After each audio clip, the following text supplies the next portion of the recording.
오늘 제가 구역장 공과 인도하도록 하겠습니다. 제가 한번 기도할게요. 사랑과 은혜 하나님 아버지, 오늘 주일도 수요 오전 예배 마치고 이렇게 구역장 권찰 공과 모임으로 하나님 앞에 나아갑니다. 하나님께서 이 시간 함께 하시고 우리 섬기시고 세워주신 귀한 우리 구역장님, 권찰님들 하나님 힘주시고 능력 주셔서 또 위드 코로나 시대에 구역 모임들이 또 하나둘씩 잘 회복되고 살아나서 하나님께 영광 돌리는 귀한 소그룹으로 나아가도록 은혜 베풀어 주시옵소서. 이 시간 함께 하실 주님께 감사드리며 예수님의 이름으로 기도합니다. 아멘. 네, 오늘은 제가 구역장 권찰 모임을 좀 인도하게 됐습니다. 오늘 주제는 이제 화면에 보시는 것처럼 속마음을 살펴 기도하라라는 주제로 진행합니다. 예레미야 42장 1절부터 12절까지이고요. 여러분들은 속마음을 터놓을 수 있는 그런 상대가 혹시 계십니까? 우리가 흔히 속마음을 터놓을 수 있다라는 것은 서로가 또 각자가 좀 친밀한 관계를 가지게 될 때 우리가 서로의 속마음을 터놓고 이야기할 수 있는 관계라고 할 수 있죠.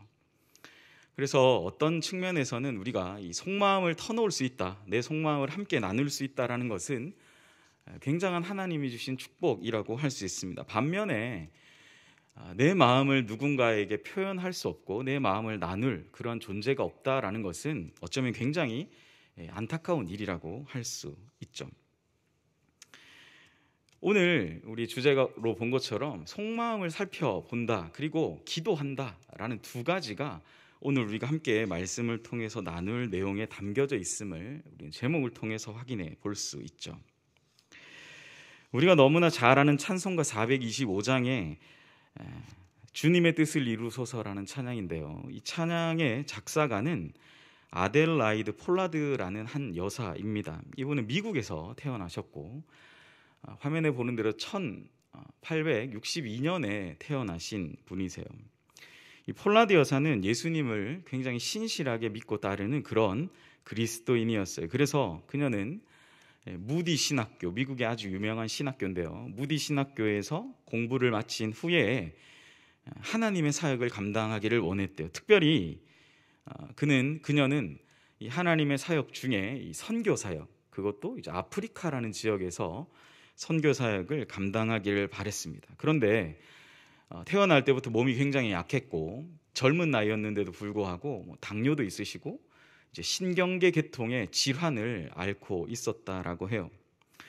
그렇지만 몸이 약하고 또 환경적인 어려움이 있었지만 이 폴라드 여사는 주님께 건강을 주시기를 간절히 기도했고 계속 아프리카 선교사의 꿈을 꿨습니다. 그래서 구체적인 계획을 세우고 그때는 다 미국 전 세계가 어려웠을 시기였기 때문에 이 모금 활동도 열심히 이렇게 준비했다라고 해요. 그런데 계속 본인은 기도하고 아프리카 선교 하나님의 일이잖아요. 그런데 그 일을 해나가려고 하는 그 길이 자꾸만 막히는 겁니다. 어떤 마음이겠어요? 내가 하나님의 일 하려고 하는데, 하나님의 선교를 제가 감당하려고 하는데 하나님 왜 저한테는 이 길이 자꾸만 막힙니까? 그녀는 계속 그런 생각을 했었다라고 해요.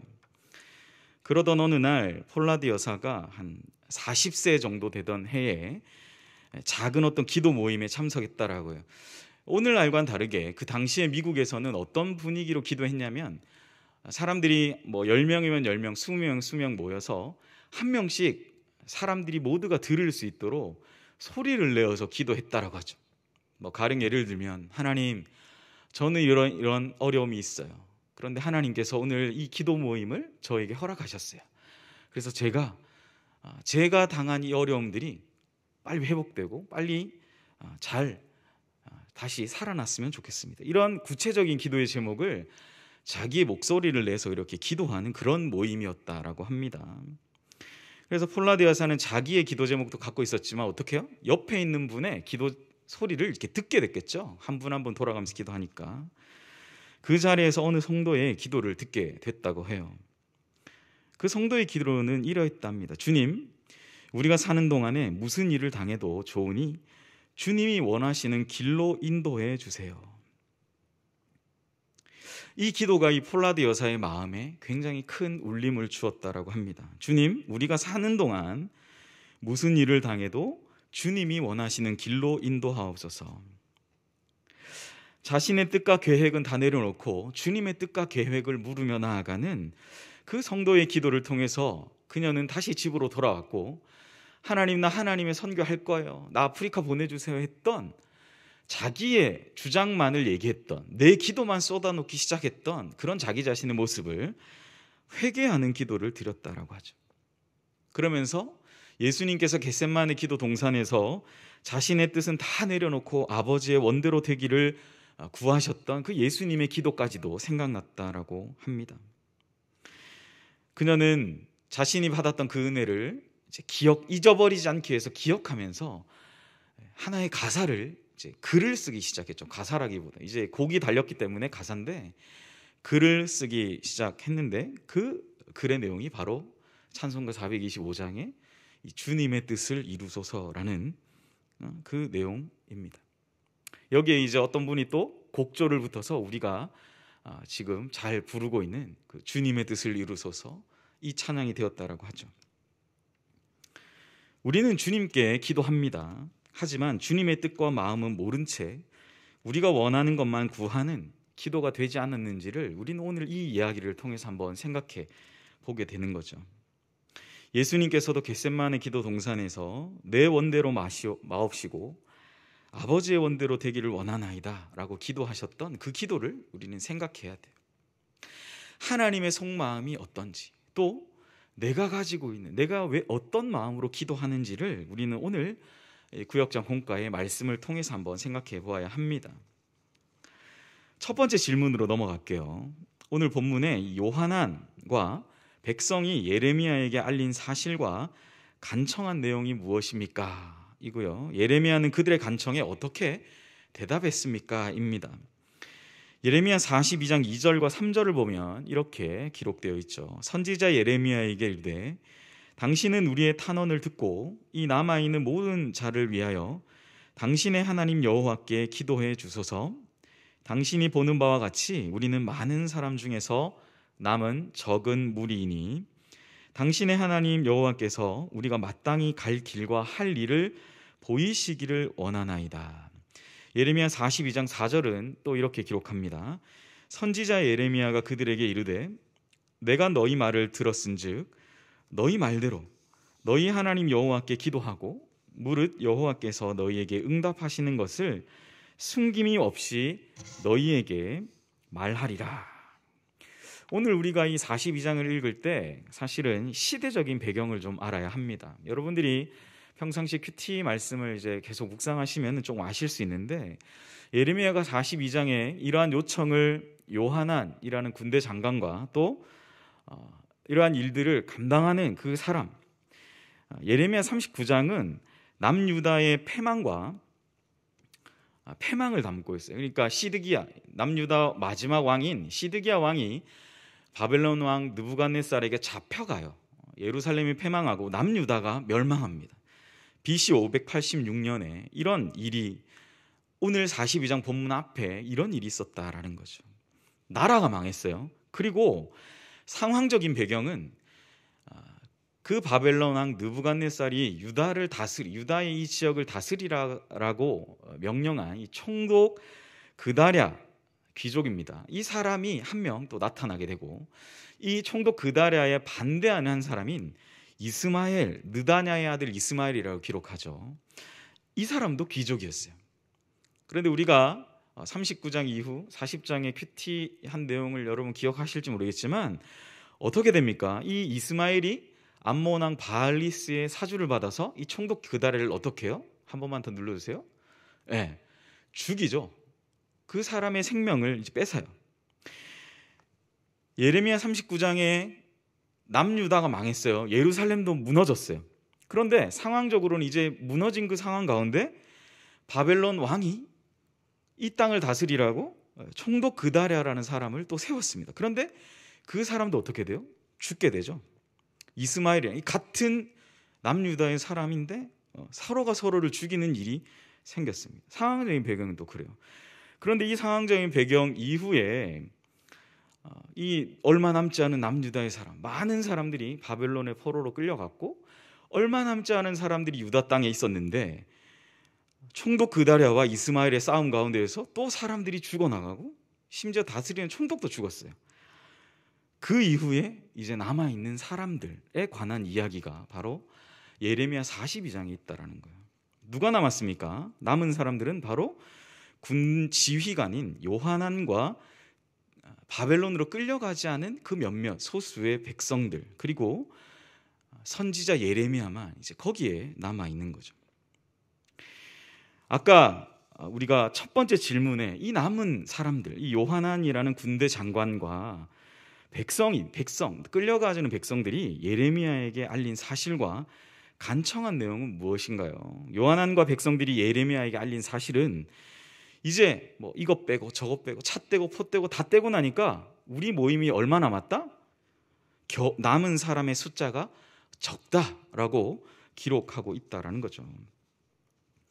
이게 세번역 성경에 보면 남은 사람의 숫자가 적다라는 내용을 이제 겨우 남은 무리, 조금 남았다라는 표현으로 바꿔 쓰고 있습니다. 요한과 백성들은 우리의 세력이 별로 없다라는 것을 이제 예레미야에게 알리고 있어요. 그러면서 한 가지 부탁을 하죠. 뭡니까?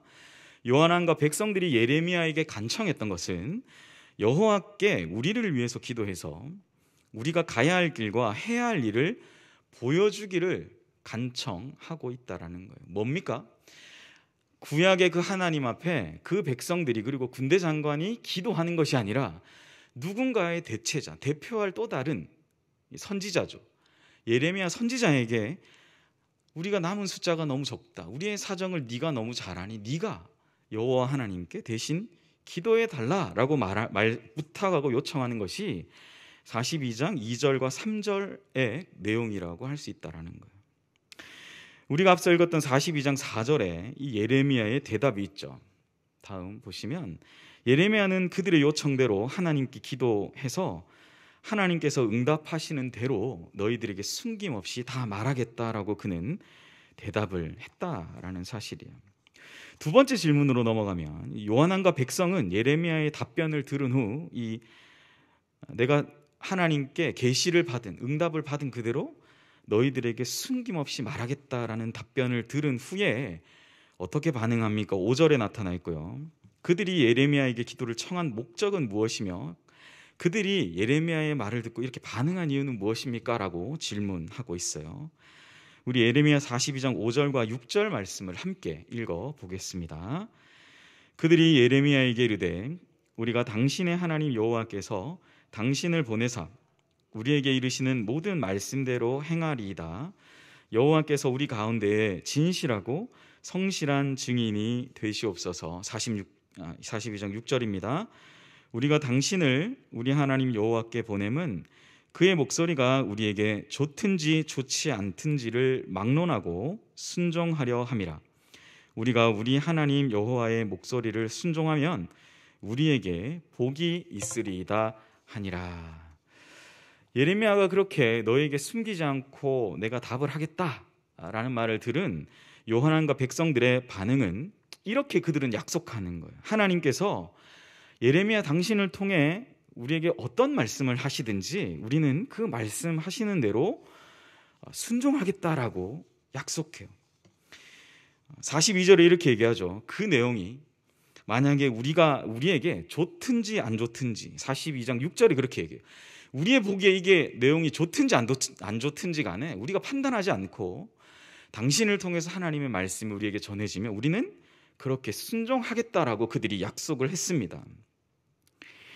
기도를 청한 목적과 반응한 이유가 있어요. 뭐냐면 여기 이제 숨겨져 있는 내용이 있는데요. 그들이 기도를 청한 목적은 사실 41장 17절 우리가 읽지 않았지만 나중에 읽을 거예요. 그런데 41장 17절에 그들이 이렇게 하나님의 뜻을 구하고 예레미야를 통해서 하나님께 기도해 달라라는 목적이 있었다라는 거예요. 그 목적은 뭐냐면 그들이 지금 총독 그다랴도 죽고 그다랴를 죽인 이스마엘 그 사람은 암몬으로 또 도망가 버렸어요. 그리고 이제 군대 지휘관하고 끌려가지 않은 몇몇 그 백성들만 남았다라는 거예요. 가난한 사람들만 남았다라는 거예요. 그러니까 본인들은 이제 여기 이 유다 땅에서 더 이상 살 수가 없고 좀 더 우리의 안전이 보장되는 곳으로 그들은 이미 가려고 마음을 먹었다라는 거예요. 42장 말씀 이전에 41장 17절에 그들은 이미 애굽으로 피난을 가려는 그들의 결정이 있었다라는 겁니다.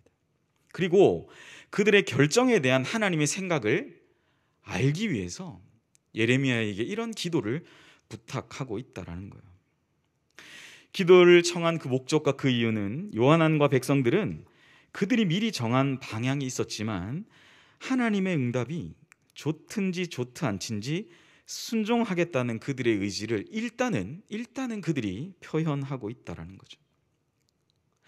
여러분, 여기까지만 보면 그래도 군 지휘관과 남은 유다의 백성들이 잘하고 있구나, 우리가 이렇게 생각이 들 겁니다. 그런데 조금 절망스러운 것은 이제 질문 3번에서 나타나요. 이제 질문 3번으로 갈게요. 질문 3번으로 가면 하나님께서 예레미야의 기도를 드렸어요. 그런데 하나님이 침묵하시고, 하나님이 침묵하신 이유를 이제 본문에서 밝히고 있습니다. 7절과 예레미야 41장 17절과 42장 20절에서 21절이 그것을 밝히는데요. 우리가 먼저 예레미야 41장 7절의 내용을 보겠습니다. 함께 읽을까요? 시작. 10일 후에 여호와의 말씀이 예레미야에게 임하니. 그러니까 예레미야가 이런 군 지휘관과 그 백성들의 좋은 마음을 가지고 하나님께 기도했는데 하나님의 응답이 며칠간 지연됐다고요? 10일간 지연됐다라는 거예요. 하나님의 응답이 열흘간 지연됩니다. 이유가 있겠죠. 하나님 응답이 지연되는 이유가 있을 거예요. 그 내용은 뭐라고요? 예레미야 41장 17절이 먼저 밝히고 있다는 겁니다. 함께 읽어요. 시작. 애굽으로 가려고 떠나 베들레헴 근처에 있는 게롯 김함에 머물렀으니. 게롯 김함은 김함의 여관. 그러니까 예전 같으면 여러분들이 그런 옛날 그 외국 미국 드라마 이런 것 중에 우리로 따지면 사극 같은 그런 드라마 보신 적 있으세요? 최근에 굉장히 유행했던 왕좌의 게임이나 이런 거 혹시 보신 적 있으세요? 다 거룩하신 분들이 안 보시는군요. 네. 저는 이제 시즌 7까지 있는데 이제 좀 봤어요. 조금 근데 되게 폭력적이고 그런데 거기 보면 이 게롯 김함이라는 그러니까 이 여인숙 같은 사람들이 오고 가는 나그네들이 머무는 여관 같은 데가 있습니다. 고대인들이 머물렀던 여관. 오늘날처럼 뭐 호텔 이런 느낌이 전혀 아니고 굉장히 투박하고 폭력 사건이 있고 기분 나쁘면 뭐 사람을 막 이렇게 쉽게 죽일 수도 있는 그런 공간이라고 생각하시면 좋을 것 같아요. 이때만 해도 아주 고대 사회였기 때문에 이 게롯 김함, 그들이 목적이 뭡니까? 이 여인숙에 머물렀던 이유가 뭐예요? 게롯 김함에 머물렀던 이유가 뭡니까? 애굽으로 내려가라고. 그게 뭐예요? 42장 전반부 41장에 그들은 벌써 자신의 나름대로의 계획을 세우고 있었다라는 사실입니다. 예레미야 42장 20절에서 21절, 다시 이 사람들의 진짜 의도, 정말 백성들의 속마음, 하나님이 그 속마음을 아셨던 거예요. 그들의 속마음이 뭔가 우리 한번 읽어보겠습니다. 시작.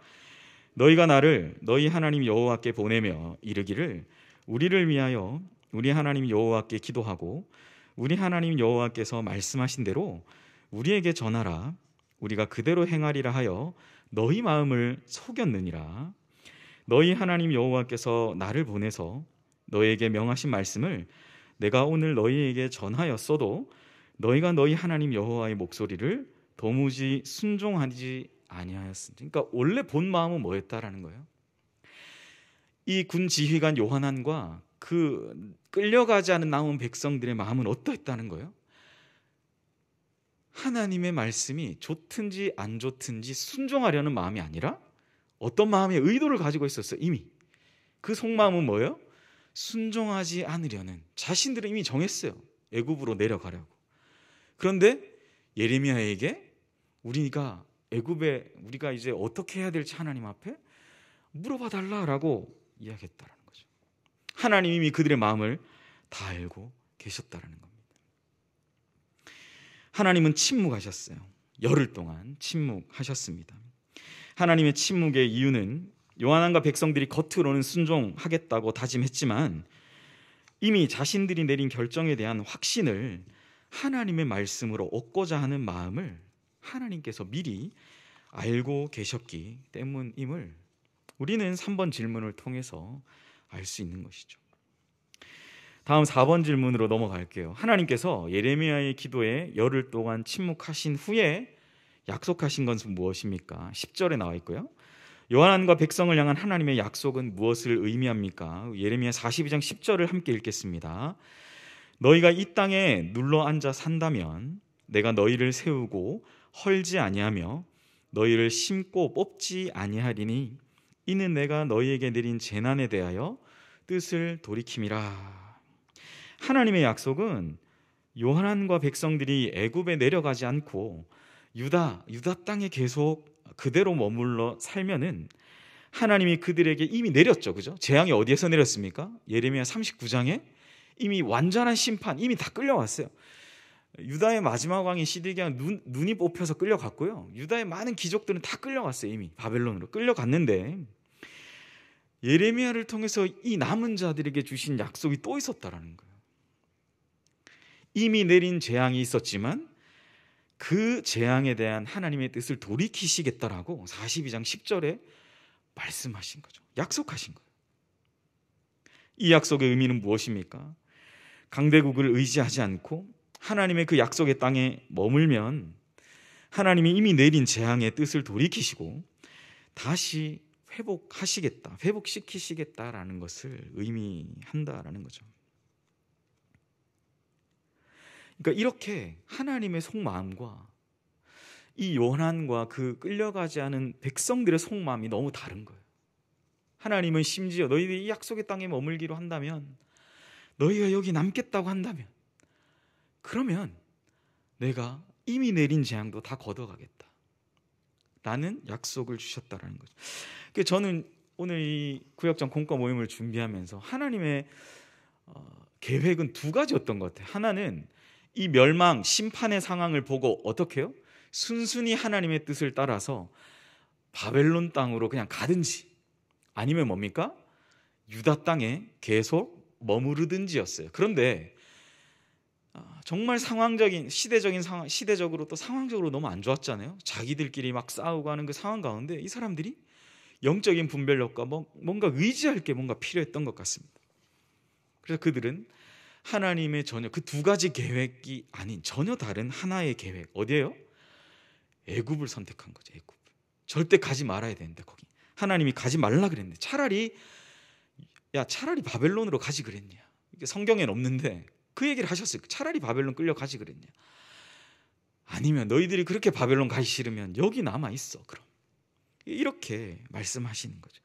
만약에 여기 남아 있겠다 그러면 내가 다시 회복시켜 줄게 라는 것을 오늘 이 4번 질문을 통해서 말씀하고 계신 거예요. 그래서 오늘 본문도 너무 안타까운 본문이어서 결국 순종했을까요? 안 했을까요? 제가 어제 새벽기도 내용에 제가 다룬 본문에서 나와요. 결국 애굽으로 갑니다. 그리고 애굽의 북쪽, 그러니까 남유다 그쪽에서 아래쪽으로 내려오면 애굽이잖아요. 애굽 북쪽 경계에 있는 다바네스라는 지역까지 가요.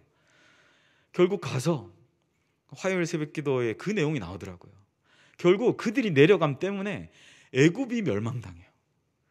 하나님의 말씀대로 순종 안 했더니 애굽까지도 애굽도 멸망, 재앙, 심판의 대상이긴 했지만 그 일로 말미암아 느부갓네살이 내려와서 예레미야에게 큰 돌을 그 다바네스에 있는 애굽왕 바로의 그 궁전 그 기둥 밑에 묻으라 그러거든요. 그래서 결국은 그들이 남쪽으로 애굽으로 내려간 이유 때문에 결국은 다 함께 망하게 되는 아주 불행한 그런 상황을 맞이하게 됩니다. 사랑하는 구역장, 또 우리 권찰 여러분, 이렇듯 하나님의 속마음과 또 반대편, 또 하나님과 우리가 정말 친밀한 그런 속마음을 함께 나눌 믿음의 교제를 나누어야 하는 우리가 그 마음이 서로의 속마음을 살피지 않고 마구잡이로 기도하게 될 때 사실 이런 너무나 안타까운 상황들을 만나게 된다라는 거죠. 그래서 우리가 이제 5번과 6번에서 이 적용 질문을 보게 될 텐데요. 5번 질문 이렇게 이야기합니다. 하나님의 뜻을 구하며 기도하는 성도는 자신의 속마음을 살펴야 합니다. 나는 하나님의 뜻을 구할 때 정직하고 진실한 마음으로 기도하고 있습니까? 라고 이렇게 질문하죠. 중요한 건 뭡니까, 여러분? 하나님의 뜻, 제가 노란색을 했잖아요. 하나님의 뜻과 내 속마음, 정직하고 진실한 속마음이 맞아야 된다는 거예요. 속마음을 살펴 기도하는 것은요, 결국 하나님의 뜻이라고 표현된 하나님의 속마음과 우리의 정직하고 진실한 속마음이 맞아야 된다는 거예요. 그런데 오늘 요한왕과 백성들은 그 속마음을 하나님 앞에 정직하고 진실하게 했나요? 못했나요? 못했죠. 못했어요. 감추고 있었죠. 그러니까 하나님의 응답이 즉각적으로 이루어진 것이 아니라 열흘이라는 유예 기간이 발생하게 되었다라는 사실입니다.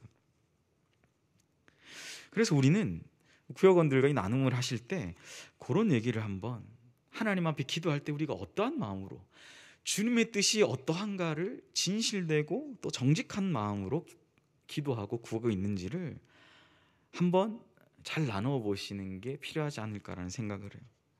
저도 이거 준비하면서 그런 생각이 들더라고요. 진실한 마음으로 저는 기도해요. 뭐 이런 분도 계실 것 같아요. 그죠? 정직한 마음으로 기도해요. 만약에 그렇게 답변하는 구역원분들이 계시다면 그렇게 진실한 마음으로 기도하게 된 어떤 계기가 있으신지, 오늘 우리가 아들레이드 우리 폴라디 여사처럼 계기가 있었잖아요. 내 고집과 내 뜻만을 구했던, 난 아프리카 선교할 건데요. 그런데 그게 40살까지 열리지 않았어요. 길이 열리지 않았어요. 그랬더니 어떻게 됩니까? 기도가 응답 안 되고 지연되니까 이 폴라디 여사도 하나님을 원망하고 불평하는 마음이 생기더라라는 사실입니다.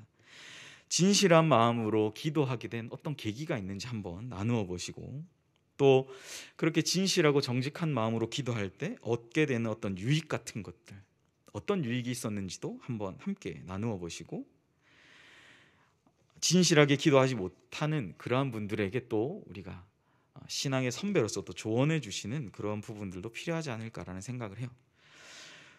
또 뭐 그런 분들 계실 거예요. 정직하고 진실한 마음으로 요즘 참 기도를 잘 못하는 것 같아요. 자꾸 뭔가 하나님 앞에 달라 요구하기만 되는 것 같아요. 사실 코로나가 좀 우리의 신앙생활 그렇게 메마르고 드라이하게 만들지 않았나라는 생각을 하게 됩니다.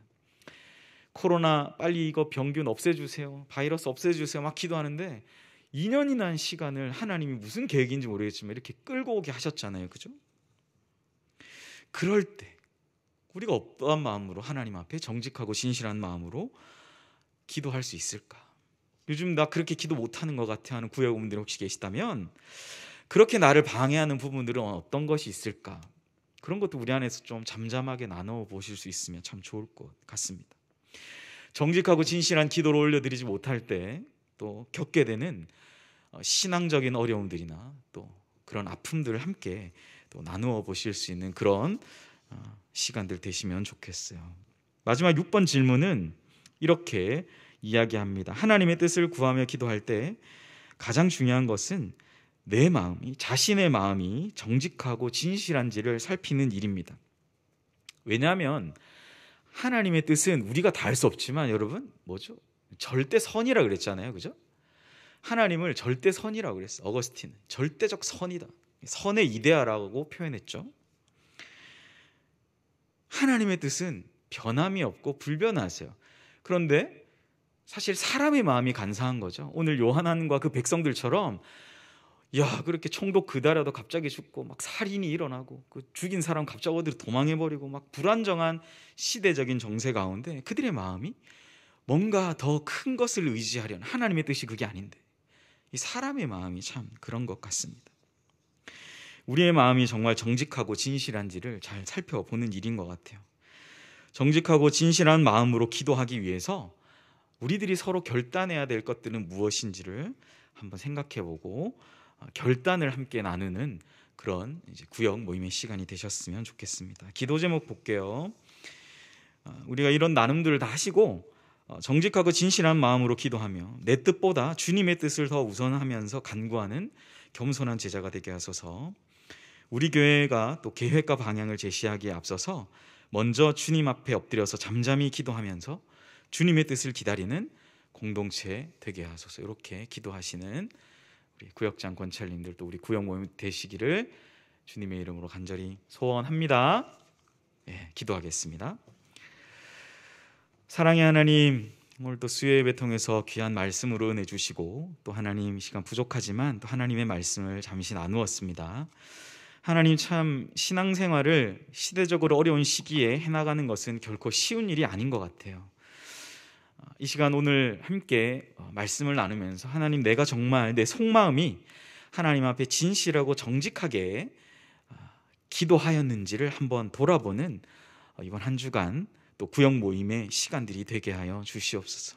혹시 그렇지 못했다면 자책하거나 내 스스로를 너무 깎아내리지 않고 하나님의 도우심, 주님의 도우심을 간절히 구하면서 우리 사랑하는 구역원들과 우리가 어떻게 하면 더 주님 앞에 진실한 마음과 정직한 마음으로 기도하며 하나님의 그 은혜로우심을 깊이 우리가 누리고 경험할 수 있는지를, 그런 풍성하고 은혜로운 나눔들이 되어질 수 있도록 주님께서 코로나 시국, 어려운 시국 가운데 있지만 우리 모이시는 각 구역 가운데 하나님께서 풍성한 은혜로 함께하여 주시옵소서. 무엇보다 수고하신 우리 구역장님과 권찰님들, 주님 능력의 손으로 붙들어 주셔서 우리 사랑하는 구역장 권찰님들을 위로하시고 힘주시기를 간절히 빌고 원하오며 이 모든 말씀 예수님의 이름으로 기도드립니다. 아멘. 네, 모든 모임 마쳤습니다. 네, 안녕히 돌아가십시오.